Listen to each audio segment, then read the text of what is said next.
Good morning and welcome to this edition of Healing Moments with Martha.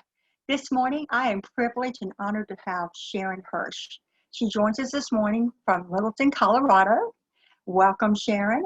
She is a keynote speaker. She is an adjunct professor at RTS in Orlando, which is Reformed Theological Seminary. And she is the author of this incredible book that I'm having the privilege to read, Belonging, Finding Our Way Back to Each Other. Welcome this morning. Thank you so much, Sharon, for joining us. Well, thank you for having me. With you. Your book, I have not finished it as I shared, but I'm looking forward to finishing this incredible book. And so in reading your book, Belonging, what is your hope for the readers of your book, Belonging, Finding a Way Back to One Another? What is one of your hopes in that? Well, my greatest hope, and I didn't plan this when I wrote the book, but of course we had no way of knowing that in 2020 we would be in this season of distance and division and disconnection. My hope is that individually we can start these small little earthquakes that begin to break our hearts open toward one another, toward God, that allows us to offer welcome and worthiness instead of exclusion and debate and judgment that has so fragmented our world and made us so angry. I think people are hungry for belonging and they're going after it in all the wrong places. So I want people to come home to their truths, to one another, and to God. Yeah, I love that whole illustration, and it is such a deep desire of all of us to feel like we belong. And I think the timing of this book is perfect. And so it's always been needed, but I think especially, like you said, especially now, such divisiveness and judgment and just our inability to accept one another even more seems to be prevalent today. And so I would say that the timing of your book is right on time. So thank you for writing this. So why the subject of belonging? I mean, what drew you to write about that in particular? I think, as most of our passions do, it goes back to my story. As a girl growing up, I moved 7 times before I graduated from high school. My father worked for the government and was often transferred. So I was always the new girl in the new school, trying to figure out how to fit in. And that became a theme in my story, even as I went to college, got married, had children, and then was isolated at home again. Where do I belong? And unfortunately, I did go to one of those places that offers false belonging. In early adulthood, I began drinking. I never drank alcohol before, but I found that it immediately kind of soothed that tension to be connected to someone in meaningful ways. It eased the anxiety. It gave me a false courage that I could talk to people, even though I know is a false intimacy. It seemed to kind of surround me with this warm, fuzzy blanket of belonging until that blanket grew claws and began to tear me apart.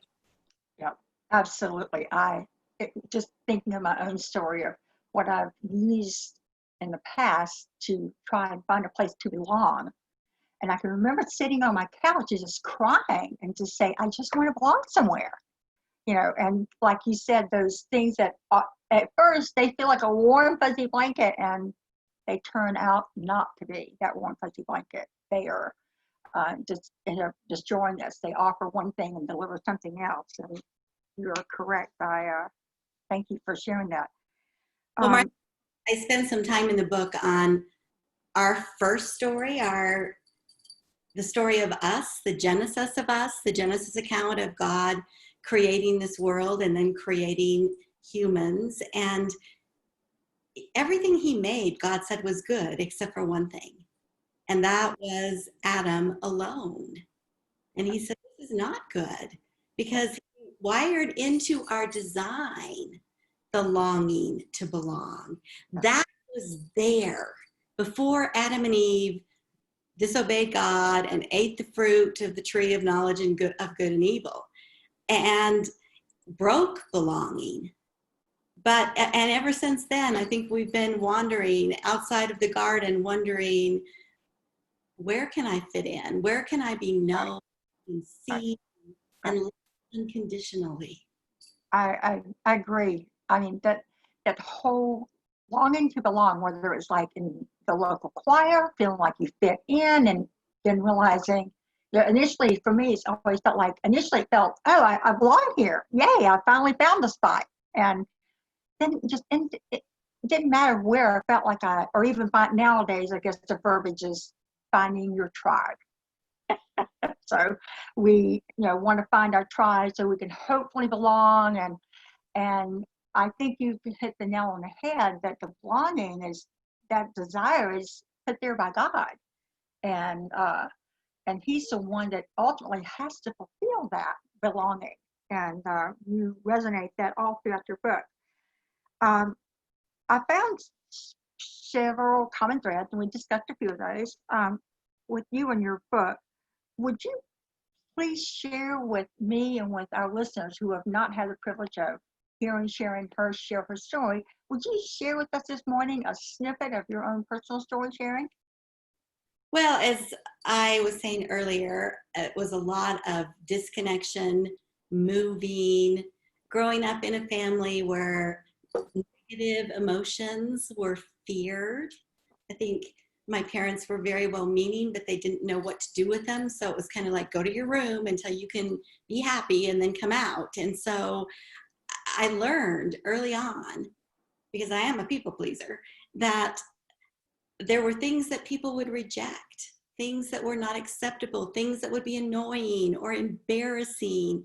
And so I learned to hide those things. And what I've discovered is the greater the gap between who we are in public and who we are in private, the more we lose belonging and maybe experience addiction, depression, anxiety.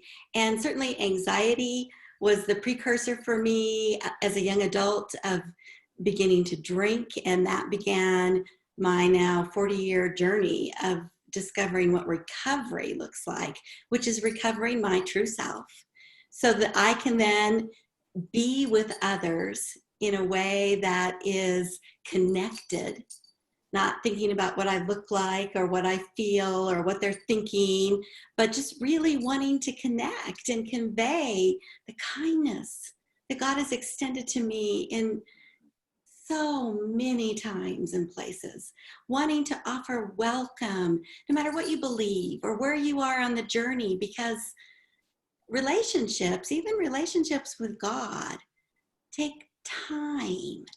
And I think one of the reasons there's so much division is we can so quickly get on social media and post something really quick and then disconnect.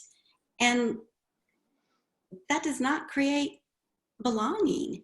It creates division and hurt and fragmentation.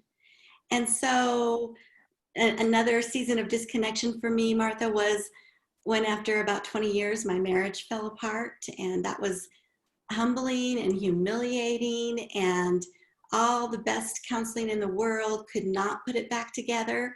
And so then I began to grapple again with, where do I fit in? Where do I belong? I get that. I do. Yeah. Yeah. Because then you have to re-identify yourself. Who are you? I mean, because I've been married twice and divorced once and then a widow, and then you have to reassess, because it seems like, we've lost our identity. You're not Mrs. So-and-so anymore. You're not the wife of whomever anymore. And I think in my own story, it was hard to find a place where I fit in. And a lot of times local bodies of church, they didn't know how to deal with it. They didn't know how to help me fit in, or because they had never maybe dealt with this before. Because when I went through my divorce, I was the first one in that whole church to actually go through a divorce at that time. So I get it. I mean, it's very difficult, I think, for us to find ourselves where we belong uh, in different phases of our life, trying to figure out how we fit in again to things. Um, And that's one of the messages in the book, Martha, is that as women especially, but I think men do this too, when we have those disorienting times, like the time we're in right now, which is very disorienting, we think if I can just find the right group, the right person, then I will feel like I belong. And we skip over that first step of knowing what it means to belong to ourselves. And so I had to go through a process of welcoming those parts of me that I kept hidden in the basement of my life. The part that was vulnerable, that was needy, that was an alcoholic, that was divorced, that was lonely, that it had experienced rejection, failure as a mother. I think some commonalities that maybe many who are listening experience. Absolutely. Yeah. We don't welcome those parts to the table.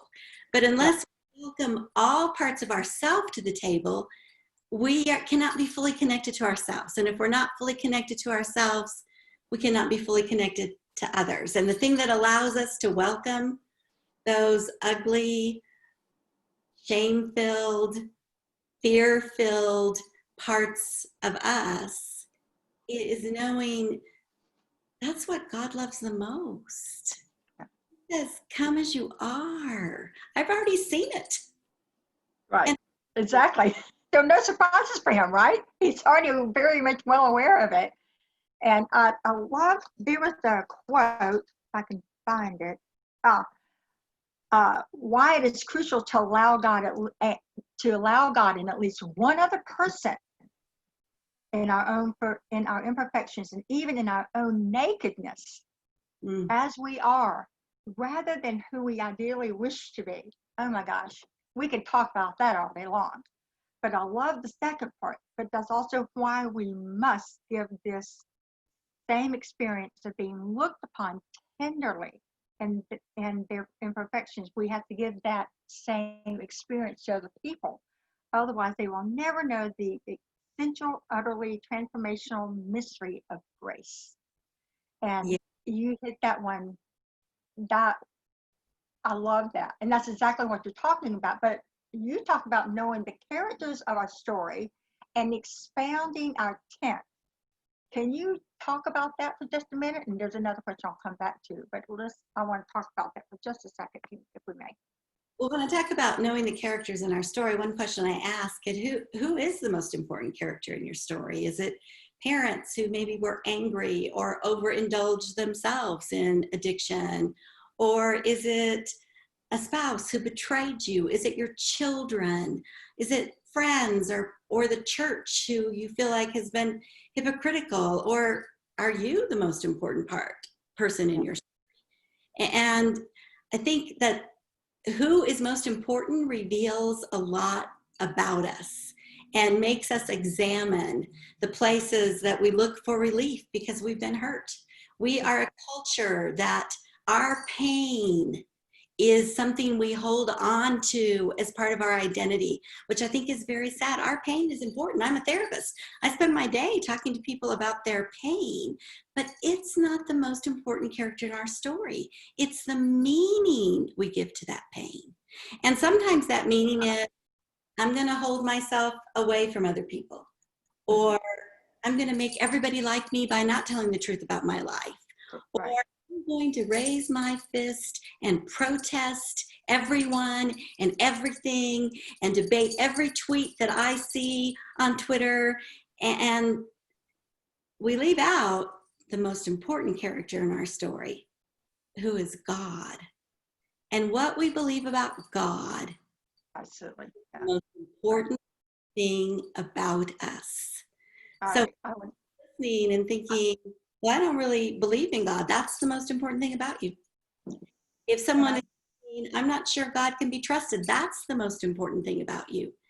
Or if you are thinking, as I have come to learn in these over 60 years on this earth, that God is tenderly writing my story so that I might experience love and be That's all he's about. He loved first so that we would love. Absolutely. And you're so right. I mean, I found in my own, I just started on my own. I call it emotional sobriety. Like 7 years ago, when I just became a intersection of total desperation. Some people don't like to really use that word, but that's where I was. And and you're correct. I mean, I had never really considered what did I think of God, or much less what he thought of me. I knew that a lot of it was distorted. And so you're right in saying that, that is the most important thing, because it shapes who I am. And it ultimately affects my relationship with others. But I have to say, I think that comes as a result of us knowing our story, or being willing to look at it and taking the time to look at it. And that's the painful part. That was, we're going to sit here for a while. He calls me baby girl. Baby girl, we're going to sit here. We're going to look at this for a little while. And so I'm thankful for the grace, and you're right. It's the kindnesses of God. And that is so beautiful, Sharon. I so appreciate that, your wisdom on that. And it's a truth that will, as I say, would preach all day and twice on Sundays. So thank you so much. Well, in the book, I call it the twist in the plot, because, right. Yeah, as you said, it takes courage. It takes the willingness to wade through some pain, some ruins in our life. It takes a heart that is broken open, which is always there for growth and flourishment. We know that even in our gardens, we have to wound or break open the soil to plant something. Yeah. But the twist in the plot, as we look at all those things, which come out of our longing to be loved, our longing to belong, our desire to be known, our ache for more than this world can offer. The twist in the plot is that there is a character in our story who wants more than we do, who loves more than we do, who longs for us to belong to him more than we long for belonging, who aches over our distance and indifference to him, whose heart is a broken, open wound of longing for us. So the twist in the plot is not that God wants something from us. He wants us. Yeah, right. And so for so long, I grew up Baptist and came to Christ in the Baptist church. And then I at the age of about 24, 25, joined the Presbyterian church, where I learned about grace, or started learning about grace, headwise. And for so long, I felt like I owed him something, that there was something else I had to do, and somebody else I had to be. And especially, I think the challenge for me is I started to realize the immense grace of work and faithfulness and mercy that he had poured out on my life. Even though there were lots of times I felt like he had walked away, turned his back on me because I wasn't living up to his standards. And I was becoming bitter and cynical at best. And, but that's not true. I'm finding out that is not, he just wants me to come sit. Just be. And that is such a beautiful truth that you make so prominent all through your book, which leads me to my next question. So the concepts that you're talking about in your book, belonging, how have Sharon Hersh, how have you seen those play out in your life and in your relationships? Well, as I said earlier, there certainly have been many seasons in my life where I have been disconnected because of shame or fear or anger or anxiety. They're all disconnectors. The brain is wired. We know this through neuroscience, that when we are overwhelmed, like we are in this season right now, the brain disconnects. Yeah. And it requires a decision by us to say kindly to ourselves, Sharon, come on back. Be present. So whether it was dealing with my addiction, my divorce, and then watching my children grow up as teenagers in a divorce war and then begin to experience their own struggles. Those are moments of overwhelmment when we are tempted to disconnect. And so when I would say to myself, Sharon, be here, come back, I knew that meant several things. It meant I needed to be in a communion of stories. And that's why my recovery program, which is Alcoholics Anonymous, is so important to me, because it is about being present with other people with similar stories. And what I have learned, it does not matter your political persuasion, your denominational persuasion, your economic demographic. When you sit with people and say, I've been lonely, I've been afraid, and they say, oh, me too. Yeah. There's Definitely. Yeah. Similarly, I've had to lean into church, which is another imperfect place that can cause lots of disconnection. Sometimes it's a show, or we feel judged, or we feel alone. We have a spouse with, and yet it's been leaning into my church community, knowing they know the truth of my life, good, bad, and ugly, and receiving welcome from them and offering welcome to them. See, belonging happens in mutuality. It's not all about me. It's the opposite of narcissism. Right. So most of us go to church or small group or a relationship thinking, if I don't get anything out of this, I'm not going back. Right. And that's Well, because that's a common question. What do you hope to get out of this? Right. I mean, that's a common question we ask when we're in a group or you were going to take a class. That is the bottom line, or it seems to be the bottom line. So. I learned this from my sponsor in Alcoholics Anonymous when I don't think I really need to go anymore. I've heard all the stories. I'm good in my recovery. And my sponsor said, Sharon, did you ever think that maybe it wasn't all about you?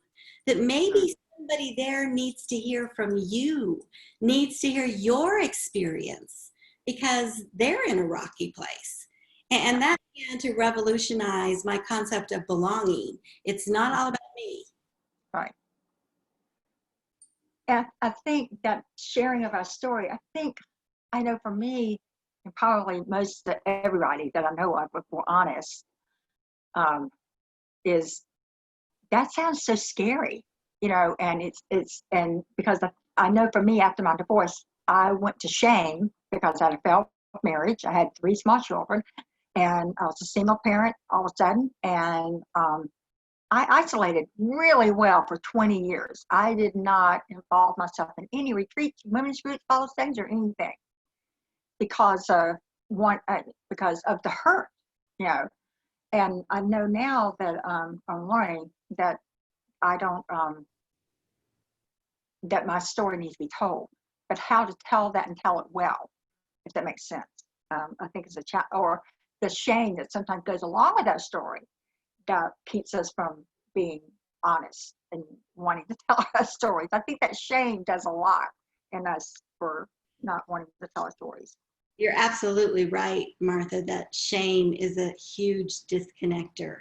And I compare shame to that warning light that sometimes goes off on the dashboard of my car. And I think, oh no, I know something is wrong, but I have no idea how to fix it. And yet if I just kept driving the car and didn't ask anyone for help, I very soon would not have a car. And so when that warning light goes off in our heart of something is wrong and I don't know what to do about it, that's why I stress in the book that we need to tell the truth. Start maybe with just one small story. You don't have to tell the whole truth of your life. Just start with a story and tell God, even though he already knows, there's something about a relational connection by telling God and another person and honor that connection. And that will open the door to further connection. So as a listener, and as people who read your book, Belonging, which I cannot emphasize enough. I think it should be in every bookshelf on all churches, in my own personal opinion. It's that I think it's that life changing. That's a word that gets thrown around a lot, but it actually is because of the conversations and the questions that you ask. Oh my gosh. I've never read a book that had a call to action before, and I love that. But I'll get back to that in a minute. But what are a few ways that we can apply these same concepts in our own life, especially in this time right now with the COVID and unemployment and emotional health is at such a decline? I mean, what would be some things that you would say to our listeners today that they can implement? I think a really good place to start is to be honest with yourself about what you need. Do you need someone to call you and ask how you're doing? Do you need a little help financially? Do you need someone to show up with flowers and leave them on your doorstep? Do you need someone to just talk to about what the meaning of this season is? Yeah. And then offer what you need to someone else.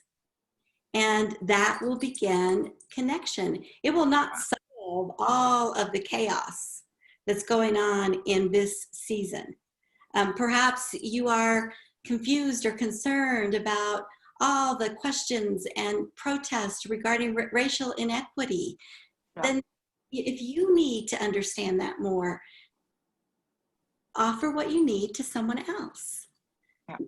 Suggest you read a book together, that you talk about it. You watch a movie and then you talk about it on Zoom or socially distanced at a coffee shop. Yeah. It is easy to see all the things in this season that make us feel alienated, isolated, like we don't belong. Right. But this season could actually become an amazing opportunity. And I'm not trying to put a silver lining on it. There is a lot of tragedy in this season. Oh, there is. Right. It's an opportunity for us to slow down. We don't need to go to the mall because it's not safe anyway. We don't need to run to every event at church because they're not happy. Right, exactly. A time to be still and know, right? Yeah, yeah. And that's the one thing. It's a place too that you can start to look at your own story. So as you said in the book, Belonging, Finding the Way Back to One Another, it does have a call to action in every chapter, which really is about asking yourself, what does the shape of my belonging look like? What has it looked like? How has it been pushed and pulled and distorted by anger or shame or rejection? What do I want it to look like? This is a season for self-reflection. Yeah. You hit something that is you were talking about, asking for help, whether it's finances or having someone call you every day, and be honest with yourself. And I'll look at that verse about love your neighbors as yourself. And I come to the conclusion that if I don't know how to love myself well, how can I possibly love my neighbor well? And I think, or I know for myself, the hard part, Sharon, was asking for help. Admitting that over 50, I'm 59, that we're supposed to have it all together. We're supposed to have our crap together and have the, 2 cars in the garage, the vacation home, and whatever else we're supposed to have. And admitting that I need help to figure this stuff out. And I think for me, that was the really hard part, is admitting that, I need people. Because I don't have it all together. I think it's hard for all of us, Martha. I actually had COVID-19 in March, and I was very sick. I did not have to go to the hospital, fortunately, but I was sick. And I didn't eat for days because I had no appetite, no sense of taste or smell, like they say. But finally, I thought, I need to eat something. And I called a neighbor that I said, is there any way you could just maybe bring me some chicken broth? And she said, sure, what do you need? And she went to the grocery store and got me a few things, left them outside my door. She told me later, during this season of coronavirus, she said, that was the first time I felt like I had purpose. Oh, how beautiful. Oh, It reminds me of what Galatians 6:1 says, which is, bear one another's burdens. yeah. We fulfill the law of love. So when we Mhm. ask for help, Yeah. we're not only cheating ourselves, but we're cheating other people of that satisfying experience of fulfilling the Yeah. law of love, which, as you Yeah. said, is love Yeah. God, love others, love yourself. Absolutely.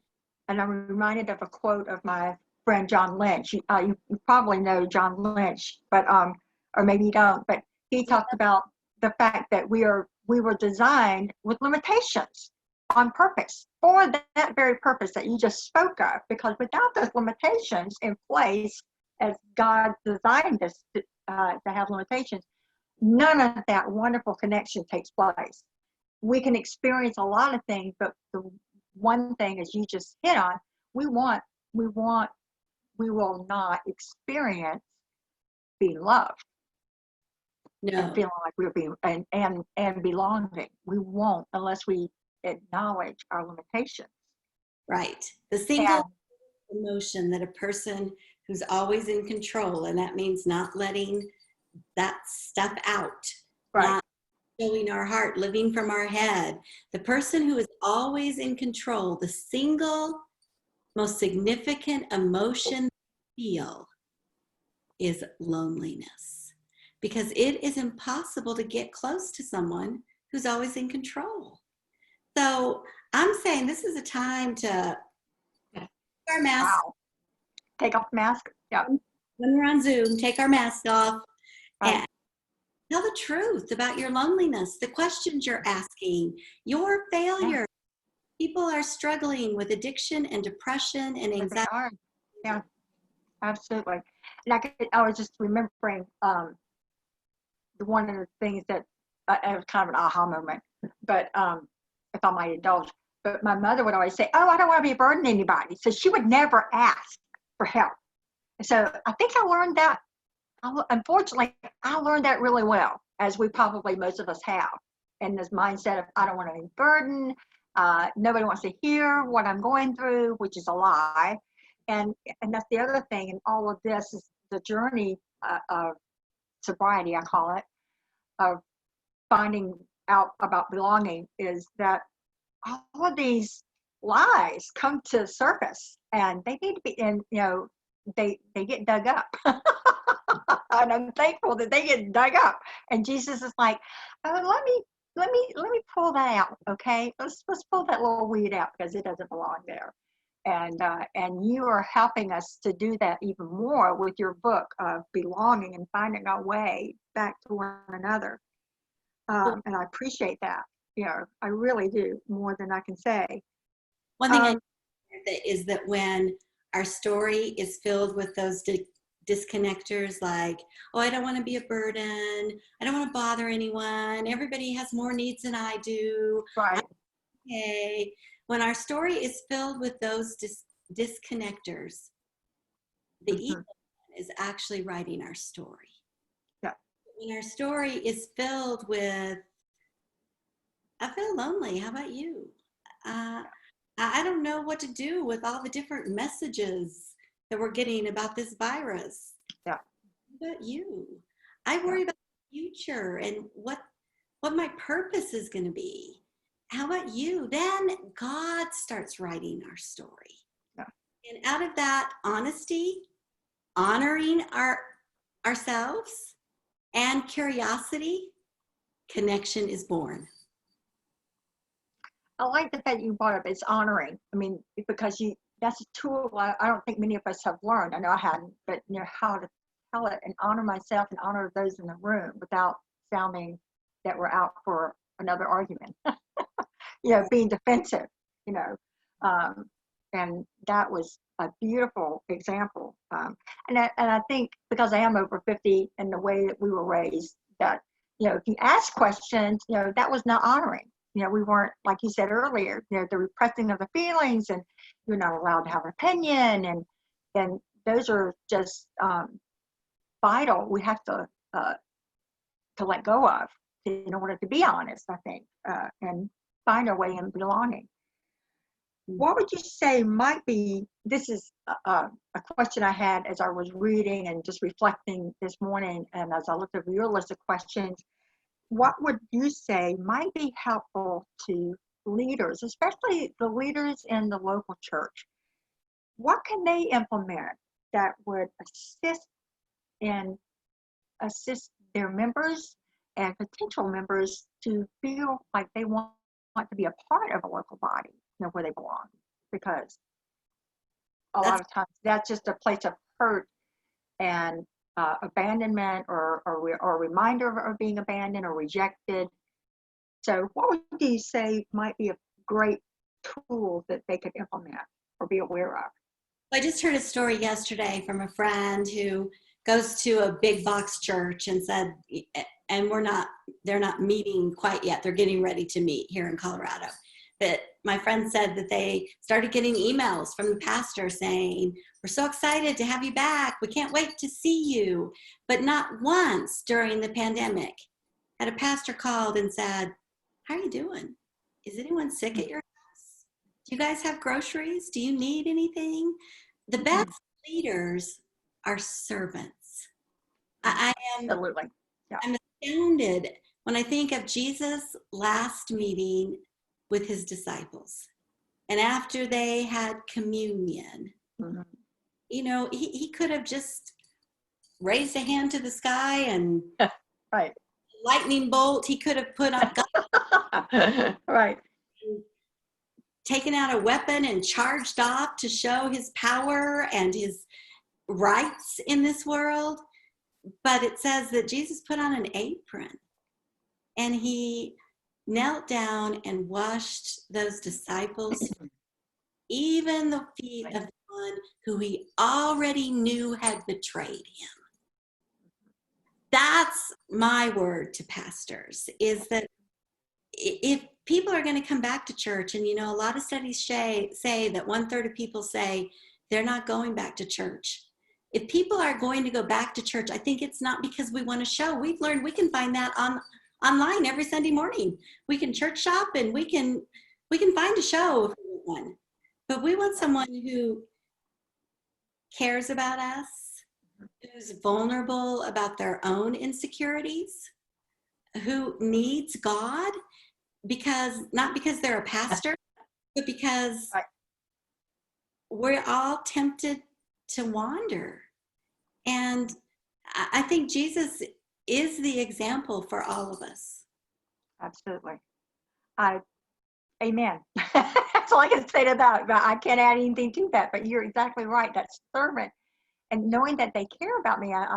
My daughter is on staff here at one of the churches here and she's in St. Louis, and she's also over Stephen's ministry. And that has been such a saving grace at so many times. And just realizing they have implemented some things. Checking on people and the small group leaders, checking on people. How are you doing this week? And I've seen, so that you hit it right on the head. Just knowing that we're cared for makes all the difference. And that vulnerability or that transparency, because I can remember when I was in Franklin, that was one of the things that drew me to Christ community, was the transparency of the leadership. David Hampton, who was a recovering alcoholic, and he told his story. And I was like, oh my gosh, I don't know him, but I want to be where he is. Because he was honest. And I'd never experienced that before. And you probably thought I was stalking him for a while, because I was so hungry for hearing somebody be honest about, instead of that whole persona, I've got my act together and I love Jesus and I always do the right thing, and who wants that? I don't.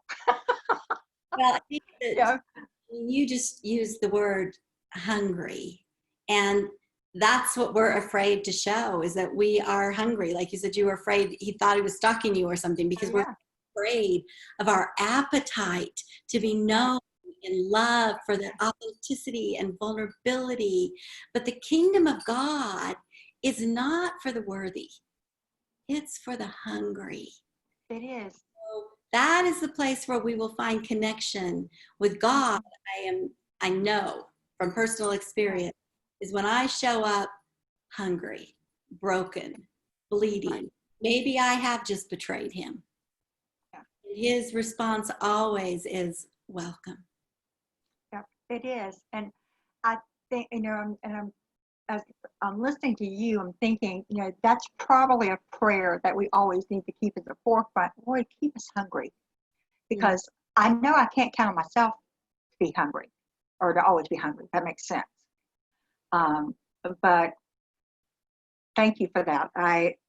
Showing up hungry, and he feeds us, and he knows I'm quite thirsty too. And he is awesome at producing that cup of cold water, just as he has had done through you this morning and through other people that have entered into my story to share. And they are cups of cold water, and they are never given in vain. And I thank you for that. So, in closing, let me ask you this. What would be some final takeaways that you would hope that people who read your book, what might be some final takeaways that people who do read your book belonging that might happen as a result? Wow. Well, first of all, I hope people do get the book. You can get it at any of the book outlets that are online, Amazon, Barnes & Noble, Goodreads. And I guess my hope would be that you would not be afraid of your own story. Don't quit on your story. Don't tear a chapter out because it's filled with darkness. Because that's like, when you tear a chapter out, you might as well throw the whole book away. And we don't want to throw anyone away, especially ourselves.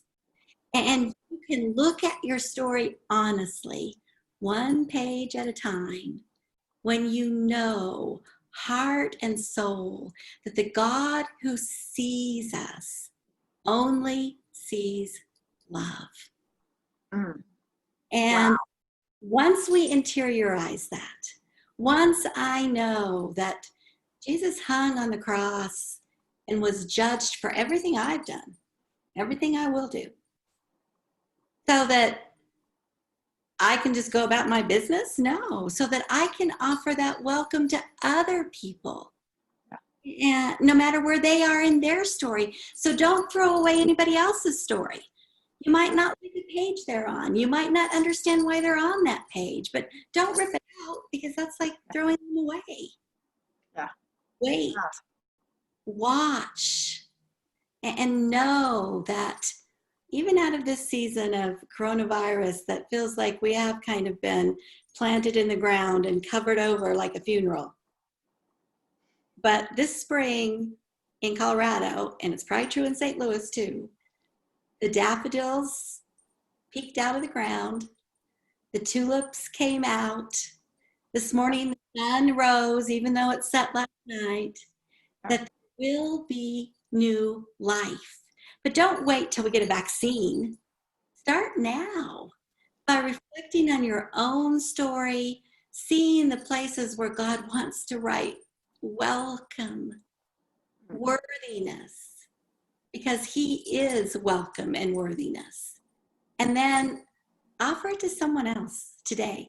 Today, do something for someone else that you want someone to do for you, and you will be on the way back to belonging.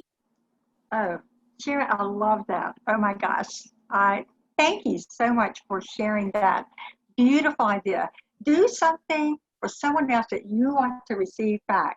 And just that kindness. And I'm going to start crying, so I'll stop. But that is so beautiful. Thank you so much. Thank you for having me. And that's so simple, is it not? It doesn't cost us. It just takes it takes time to pass that kindness along. Well, Sharon, you are a delight, and you are a treasure in the body of Christ. And I know I'm just very thankful that our paths have crossed. And thank you for your time this morning. And it'll be exciting to see how God uses this book, Belonging, and I'll look forward to finishing the remainder of this book and the call to action questions that you have purposely put in your book that are just make you stop and think, I really need to look at this. And the whole idea of you mentioned, I'll say this, was when you talked about taking something and breaking it. And I was like, oh my gosh, we are always talking, oh, be careful, don't break that. You're telling us to take something and break it on purpose. And I was like, that's so freeing.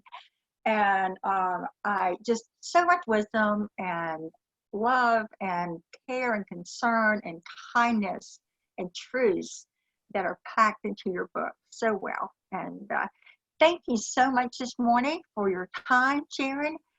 And I look forward to seeing what else God might use you for, and maybe even have our paths cross again. Yes. Thank you, listeners, for tuning in for this edition of Healing Moments with Martha. And I'm thankful for my sponsors, Duke Legal here in St. Louis, Missouri. And again, thank you again for tuning in for this edition, and we look forward to next time. Thank you.